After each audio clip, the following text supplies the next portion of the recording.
স্পষ্ট করে বলে দিতে চাই, বাংলাদেশের মানুষ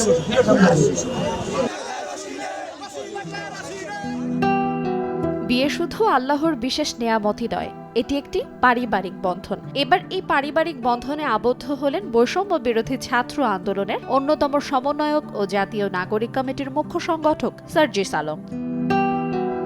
শুক্রবার ৩১ জানুয়ারি বিকেলে যুব ও ক্রীড়া উপদেষ্টা আসিফ মাহমুদের ফেসবুক পোস্ট থেকে সার্জিসের বিয়ের বিষয়টি জানা যায়। ফেসবুক পোস্টে একটি ছবিও শেয়ার করেছেন তিনি। ছবিতে সাদা শেরওয়ানি ও পাগড়ি পরা অবস্থায় দেখা যায় সার্জিসকে। তার পাশে দেখা যায় উপদেষ্টা মাহফুজ আলম, তথ্য উপদেষ্টা নাহিদ ইসলাম, যুব ও ক্রীড়া উপদেষ্টা আসিফ মাহমুদ এবং বৈষম্য বিরোধী ছাত্র আন্দোলনের আহ্বায়ক হাসনাত আব্দুল্লাহকে।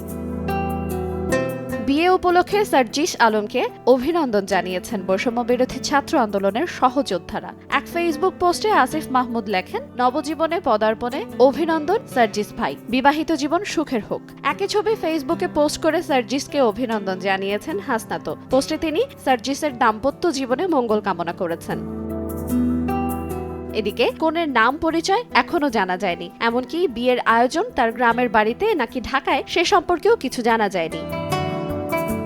সার্জিস আলম ১৯৯৮ সালের ২ জুলাই পঞ্চগড় জেলার আটোয়ারী উপজেলায় জন্মগ্রহণ করেন। ২ ভাইয়ের মধ্যে তিনিই বড়।